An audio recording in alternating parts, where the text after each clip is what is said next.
Bismillahirrahmanirrahim. Assalamualaikum warahmatullahi wabarakatuh.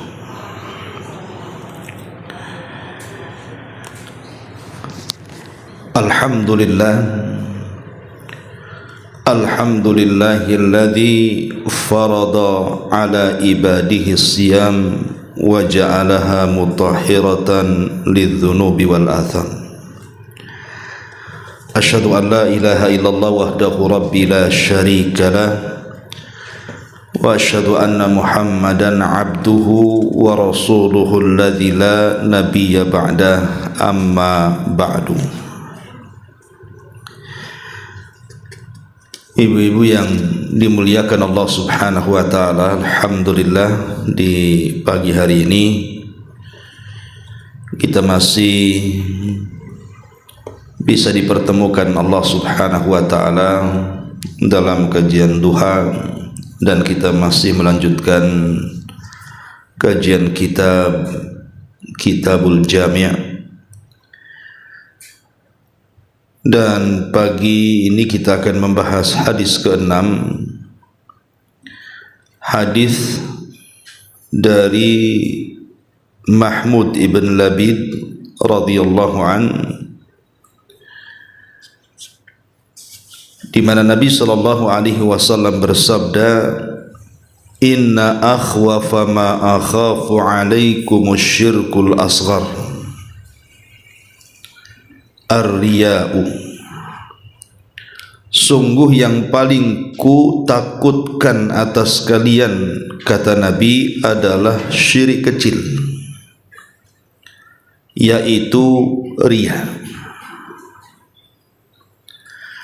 Ma'asyiral muslimat yang dimuliakan Allah Subhanahu wa taala, hadis ini menjelaskan kepada kita tentang satu penyakit hati yang sangat membahayakan bagi amal kita.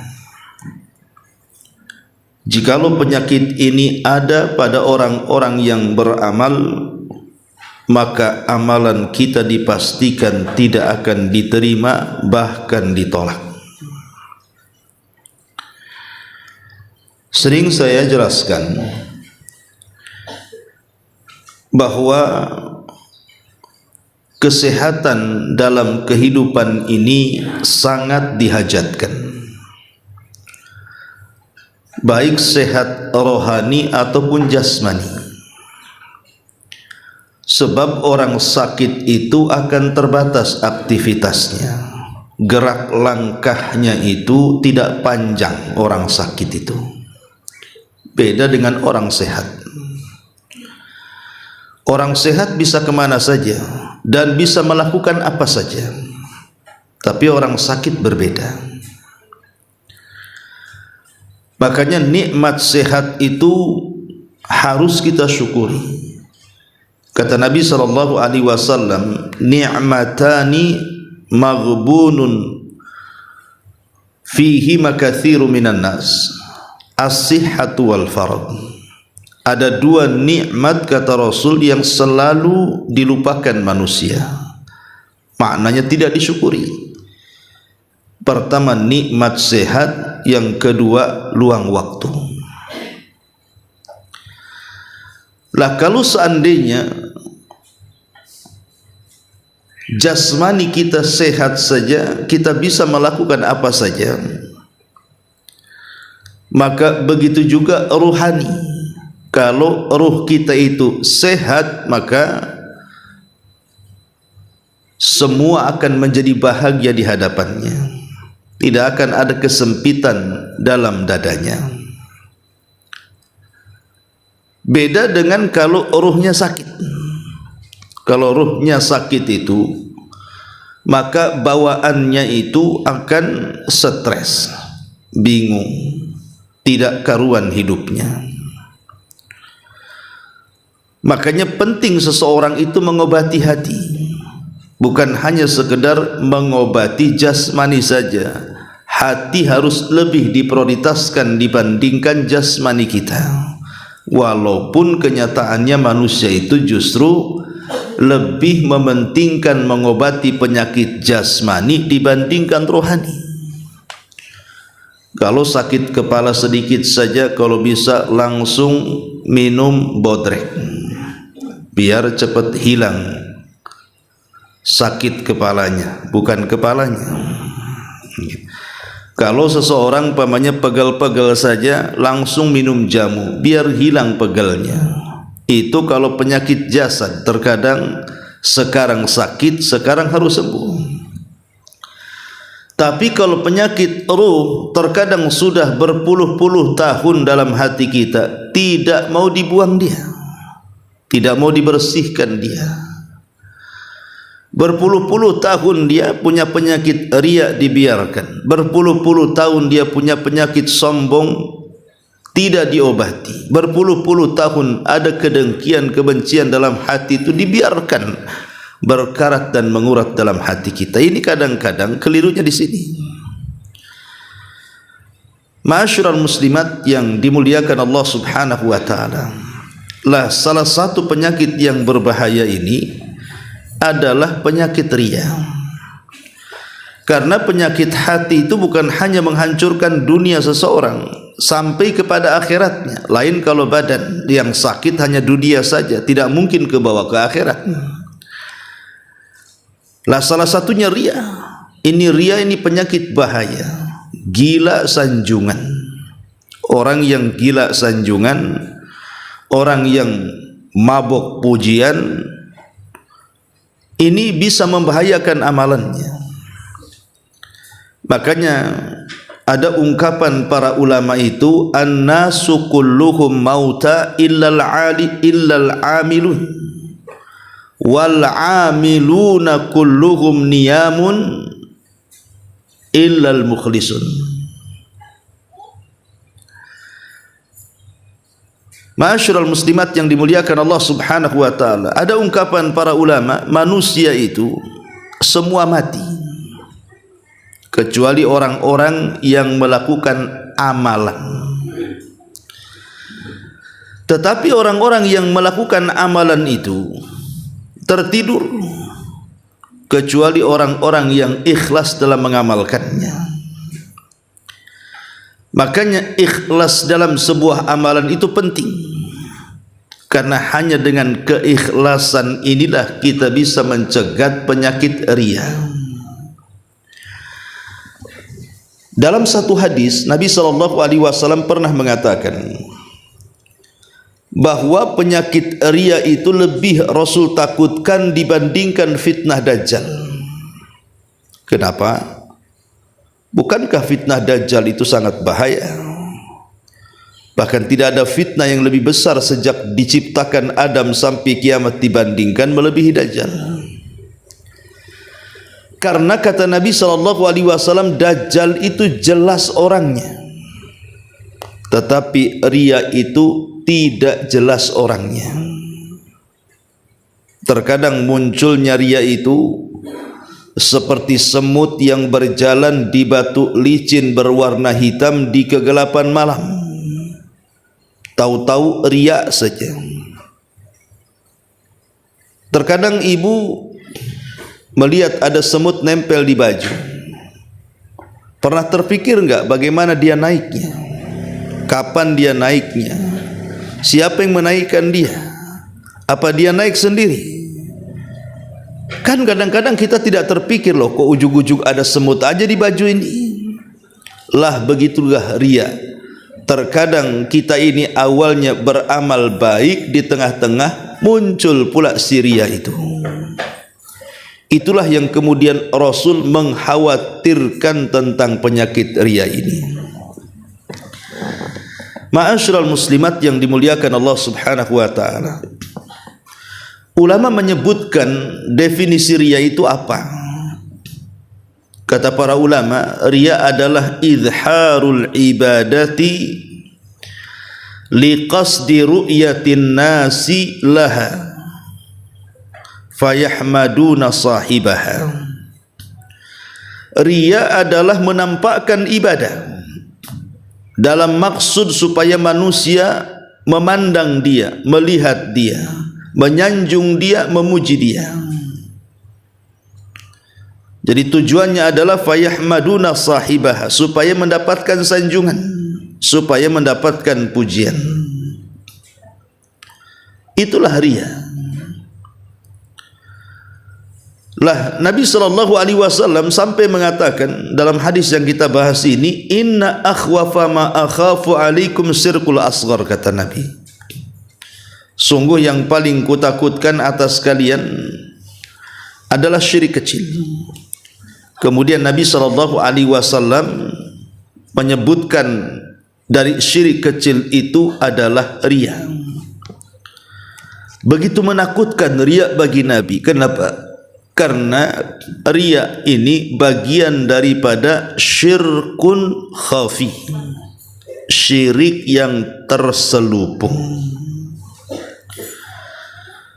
Itulah riya, syiriknya terselubung, Bu. Di hadapan orang nampaknya dia ikhlas. Kalau umpamanya solat itu khusyuk sekali, panjanglah berdirinya, panjang bacaannya, diperindah pula bacaan-bacaannya, seolah-olah di hadapan manusia itu dia sedang mantap melakukan ibadah, tapi hakikatnya dia sedang menipu Allah.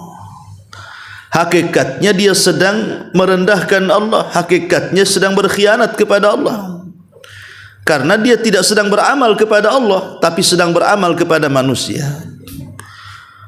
Umpamanya yang lain dia sedang membayar zakat ataupun sedekah, nampak ikhlasnya. Ngomong sama Pak Ustadz saya ikhlas ini sedekah, tolong jangan disebut nama saya. Tulis aja Abdullah, hamba Allah. Nampak ikhlas, berani, karena nominalnya besar, dan dia tidak mau disebut-sebut namanya.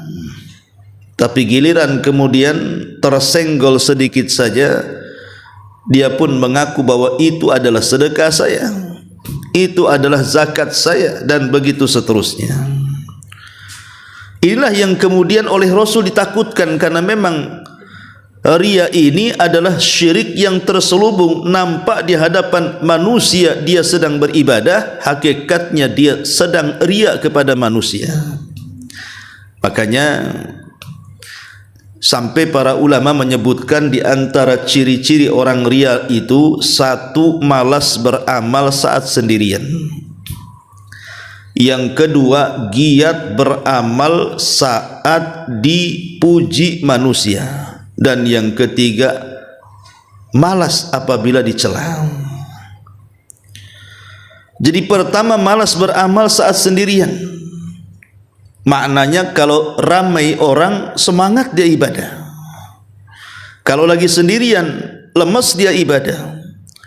Kalau jadi imam solat, luar biasa khusyuknya, luar biasa panjangnya, luar biasa gaya solatnya, seolah-olah kayak tembok tidak bergerak, khusyuknya luar biasa. Itu kalau jadi imam. Tapi kalau seandainya solat sendirian, dia menggunakan jurus kilat khusus, Bu. Inna a'tayna sama kulhu. Ya. Tapi kalau solat rame-rame, Al-Baqarah dia baca, panjang pula ruku sujudnya. Lah ini ciri-ciri orang riya tuh, malas beramal saat sendirian, semangat di tengah-tengah orang. Yang kedua, dia tambah tuh amalannya apabila dapat pujian. Dia kencengi itu ibadahnya, dia perbagusi itu ibadahnya karena ada pujian. Dia tambah sedekahnya, kemarin 500 sekarang 1000, kemarin 1000 sekarang 1.000.000, dan begitu seterusnya. Tapi kalau dapat ejekan, makin malas dia ibadahnya. Lah itulah orang riya. Terkadang orang riya ini seolah-olah hilang kepercayaan dirinya. Sebab kalau tidak ada yang memuji, dia malas. Kalau ada yang memuji, dia semangat. Itu kan orang yang punya penyakit dalam hatinya, kurang pede namanya, ya. Atau gila sanjungan. Kalau disanjung dia beramal, tapi kalau tidak disanjung tidak beramal.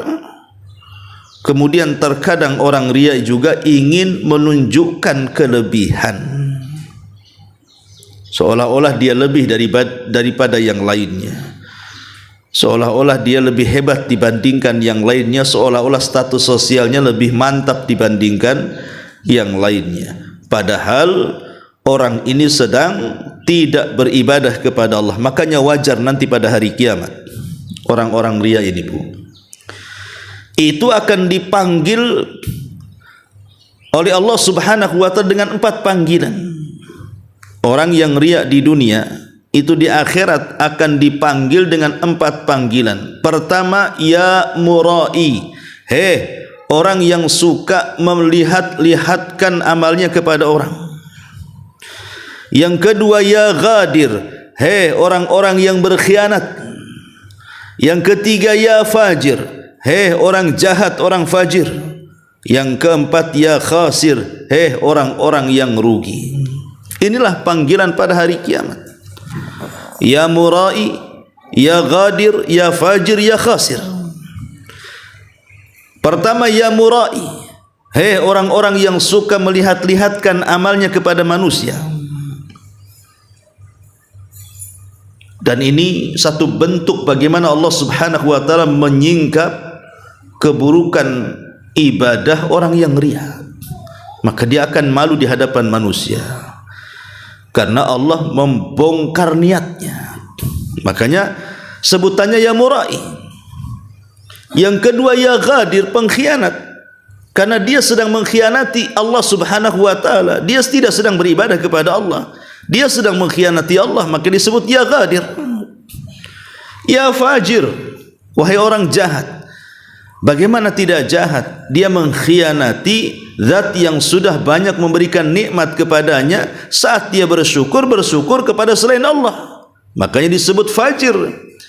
Ya khasir, wahai orang yang rugi. Jelas ruginya, karena orang riya itu tidak akan mendapatkan apa-apa. Jangan lagi cerita akhirat, Bu. Cerita dunia saja orang riya itu sudah sakit hatinya, tersiksa batinnya. Coba bayangkan kalau seandainya ibu ini nyumbang, anggap saja 100 juta, dengan harapan 100 juta ini bisalah satu halaman pujian-pujian untuk orang yang nyumbang. Dan boleh jadi mungkin pujian itu bisa ditempelkan di tempat-tempat yang memungkinkan orang tahu dan membacanya. Sekali kemudian ibu sumbang 100 juta, rupanya pujian itu tak nampak. Hanya ucapan syukron jazakumullah khairan umpamanya. Itu bagi orang yang riya, Bu, sakit hati, Bu. Kenapa? Karena tujuan sedekahnya untuk mendapatkan segudang pujian. Rupanya setelah dia sumbang besar, pujian itu hanya sedikit. Sakit hatinya. Boleh jadi dia dendam dan mengatakan, kalau tahu pujiannya cuman 1 baris, ngapain pula saya sedekah sebanyak ini? Bagus saya sedekah 500.000 saja. Jadi dihitung sedekah 500 berarti 1 baris pujiannya. Kalau sedekah 1.000 2 baris gitu ya. Kalau 1.500 3 baris. Jadi kayak orang dagang jadinya. Itulah orang riya, hitung-hitungannya kuat tuh. Kalau seandainya di dunia saja sudah tersiksa orang riya itu, macam mana pula di akhirat? Lah itulah yang ditakutkan Nabi SAW dalam hadis ini. Ma'asyiral muslimat yang dimuliakan Allah Subhanahu wa ta'ala, ulama menjelaskan tentang bahaya riya ini. Di antaranya 1, riya ini menggugurkan amal. Jadi riya ini menggugurkan amal, sebagaimana dicantumkan dalam surah Hud ayat 15 dan 16. Yang kedua, orang riya ini adalah manusia yang pertama kali akan disentuh api neraka. Jadi orang yang ria adalah orang yang pertama kali akan disentuh api neraka, naudzubillah. Sebagaimana hadis yang masyhur, nanti pada hari kiamat akan didatangkan 3 manusia, semuanya memiliki amalan besar di mata manusia. Bagaimana tidak, yang satu mati syahid, yang satu ahli sedekah, dan yang satu pakar Quran. Itu kan di mata manusia. 3 ibadah ini kan besar, Bu, karena tidak semua orang sanggup melakukannya. Siapa yang sanggup mati syahid kalau tidak punya keberanian? Siapa yang sanggup berinfak sebanyak-banyak itu kalau tidak punya akhlak kedermawanan? Siapa pula yang pakar Quran kalau dia tidak betul-betul lelah letih belajar? Makanya kemudian 3 amalan ini besar. Tapi masalahnya 3 orang yang dihadapkan kepada Allah itu ketika mereka beramal di dunia bukan karena Allah. Yang mati syahid supaya disebut pahlawan, yang dermawan, yang menyumbang banyak harta supaya disebut pemurah dan dermawan. Kemudian yang pakar Quran supaya dapat sanjungan yang disebut qari, seorang pakar dan pembaca Quran. Itulah yang kemudian kata Rasul, awal man tusyu'ira bihin nar, manusia yang pertama kali disentuh api neraka karena riaknya. Ini yang kedua. Yang ketiga, ria ini pelakunya akan diharamkan dari pahala dan taufik Allah Subhanahu wa ta'ala. Pahalanya akan dihilangkan. Dia hanya lelah letih beramal tapi tidak punya pahala. Capek dia sholat tapi tidak dapat apa-apa. Sudah dikeluarkan sedekahnya banyak-banyak tetapi tidak mendapatkan pahala sedekahnya. Bahkan haji sampai pulang sakit sebulan gak dapat apa-apa, karena hajinya itu untuk manusia. Makanya satu hari Umar dan putranya ini sedang duduk-duduk di Jabal Arafah.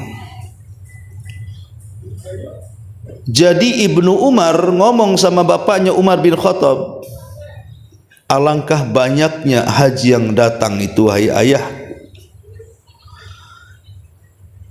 Jadi Ibnu Umar memuji pada saat kekuasaan ayahnya, kan Islam sampai kemana-mana tuh. Jadi saat musim haji datang dari mana-mana memenuhi Arafah yang belum pernah terjadi sebelumnya. Jadi Ibnu Umar mengatakan, ma aktsarul hajj, betapa banyaknya orang yang haji wahai ayahku. Maka Umar mengatakan, ar-raqbu katsirun wal hajju qalilun, katanya. Ya memang yang datang kemari banyak wahai putraku, tapi yang haji, benar-benar haji itu sedikit, kata Umar. Betul ucapan Umar ini. Yang datang ke Mekah banyak, tapi yang sungguh-sungguh untuk melakukan ibadah haji itu sedikit. Sebenarnya kita tahu bahwa haji di negeri kita ini secara manajemen, secara administrasi dan keuangan kan semakin meningkat, semakin baik. Tetapi yang harus lebih diperbaiki sebenarnya bukan hanya urusan manajemen, administrasi, keuangan dan yang semacamnya. Harusnya lebih daripada itu adalah hati-hati orang yang haji. Ya. Karena hati-hati orang yang haji ini belum betul-betul tertempa bahwa ibadah yang lelah letih mengumpulkan 2 ibadah harta dan badan itu adalah sebuah ibadah karena Allah. Ketika tidak ada penanaman hati bahwa itu ibadah karena Allah dan dalam rangka menyempurnakan rukun Islam, akhirnya terjerumus kepada riya ini, Bu. Banyak kan jemaah haji itu yang niatnya kalau pulang itu ingin dipanggil Pak Haji atau Bu Haja. Kalau nggak dipanggil Pak Haji, nggak mau nengok dia. Kalau nggak dipanggil Bu Haja, cemberut dia.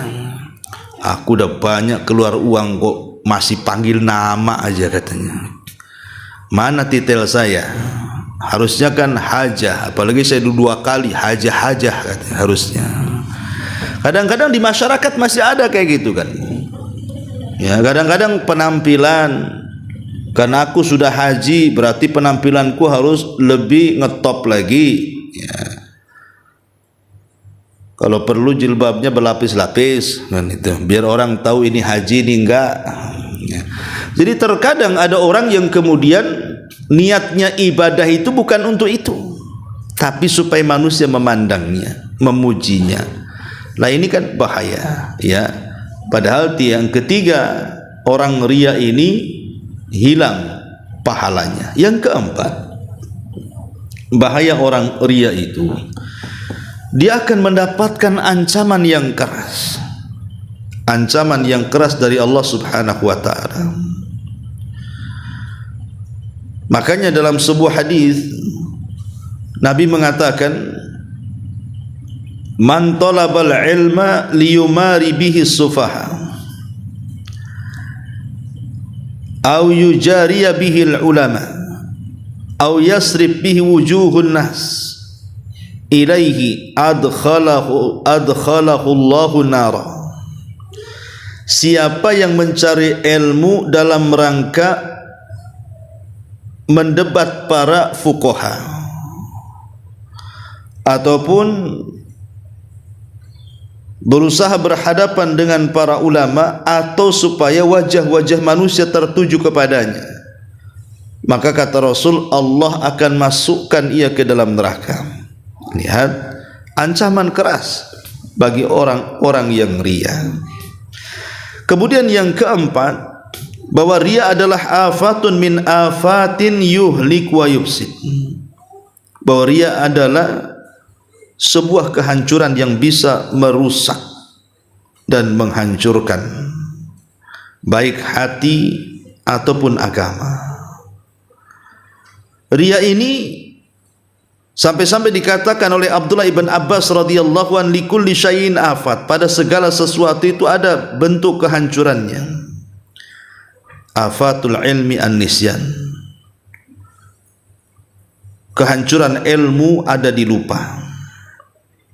Wa afatul ibadati al-kasalu, kehancuran ibadah itu ada di malas. Wa afatut tijarati al-kadhibu, kehancuran dagang itu ada di dusta. Wa afatud din ar-riyah, dan kehancuran agama itu ada di ria. Lihat kata Abdullah bin Abbas, ya, hancurnya ilmu karena lupa, hancurnya ibadah karena malas, hancurnya berniaga karena dusta, tapi hancurnya agama karena ria. Kan bahaya, ya, itulah ria. Kemudian yang kelima, ria ini fitnah.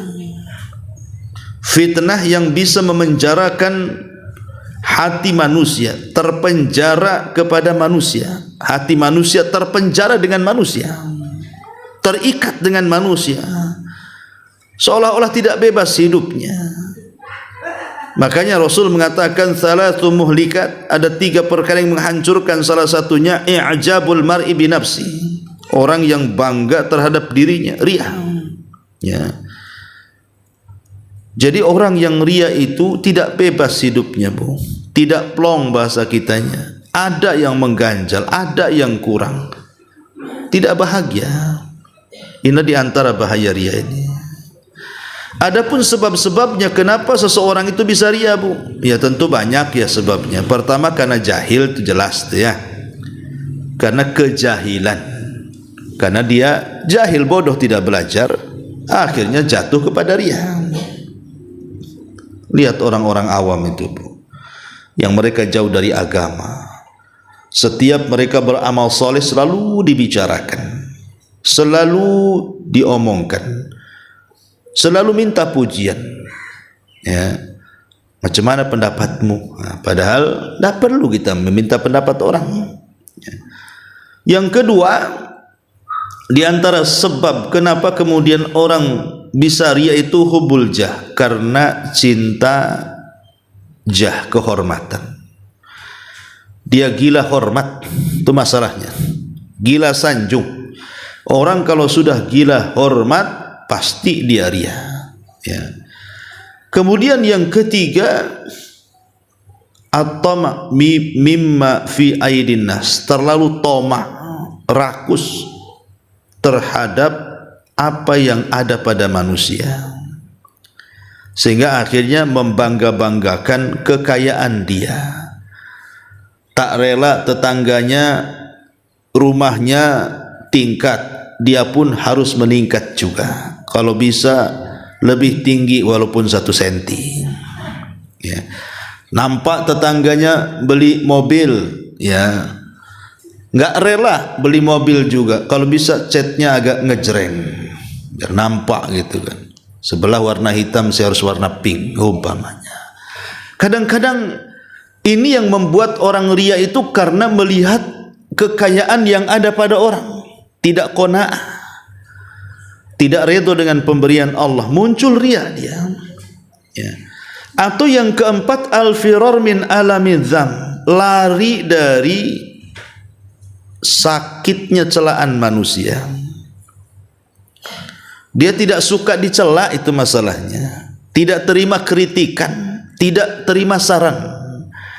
Orang yang susah dikritik, orang yang susah menerima saran, itu cenderung ria biasanya. Kemudian yang kelima, ladzatul hamdi wassana, merasakan kelezatan pujian, merasakan kelezatan pujian, nikmat rasanya kalau dipuji itu.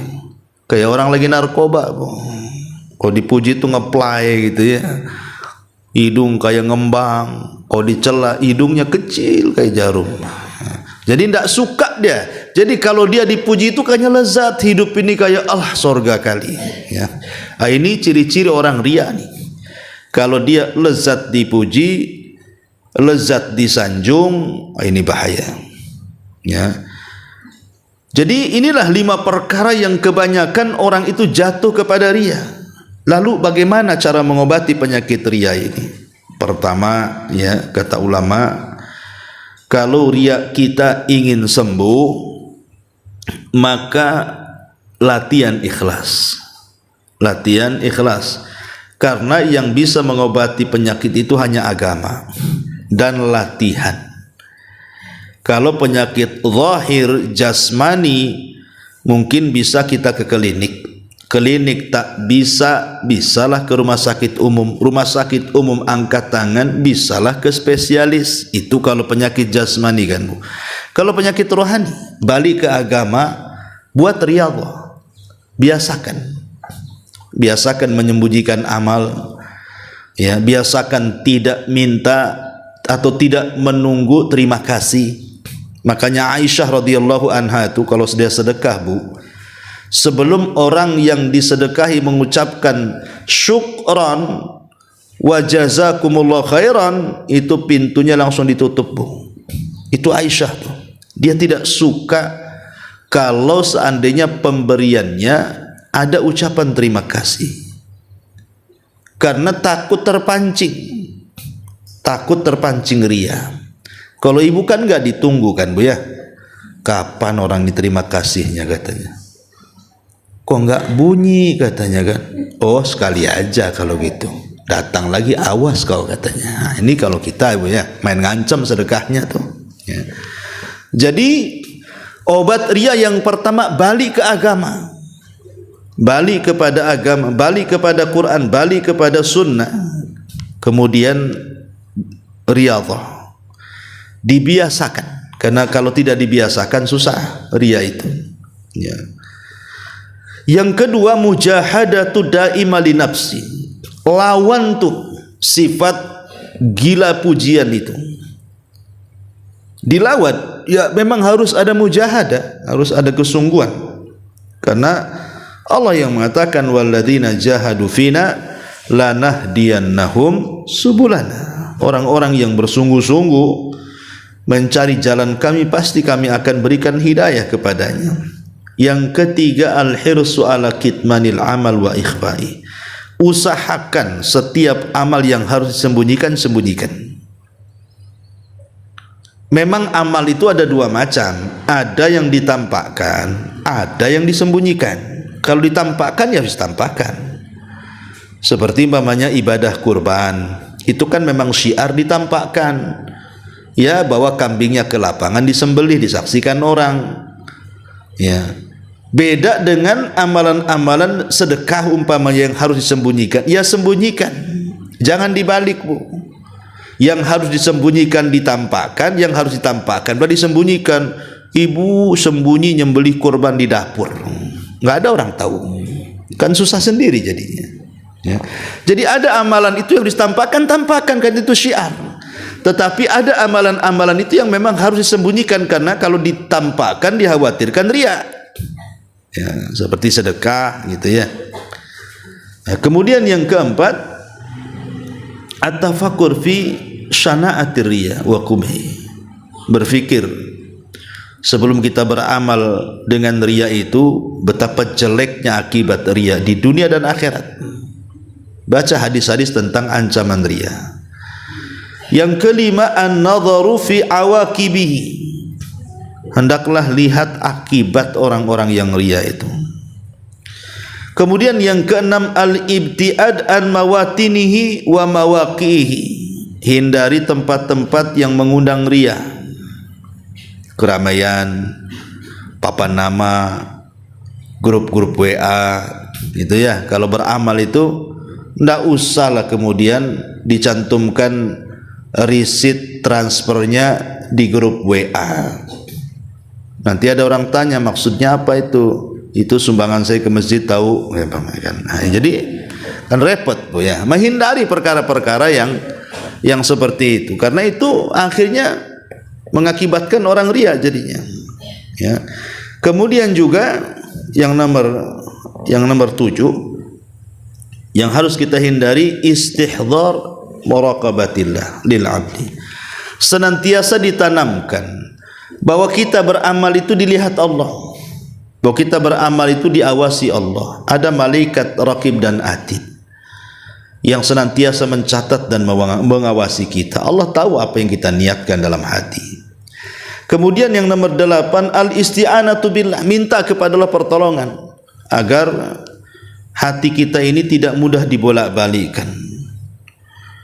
Minta kepada Allah, sebagaimana Aisyah radhiyallahu anha, beliau mengatakan Nabi SAW selalu berdoa, Allahumma inni a'udzubika min syarri ma amiltu wa syarri ma lam a'mal. Ya Allah, aku berlindung kepadamu dari keburukan apa yang aku amalkan dan keburukan apa yang belum ku amalkan. Bahkan Abu Bakar diajarkan doa yang dianjurkan dibaca selepas salat itu supaya terhindar dari riya.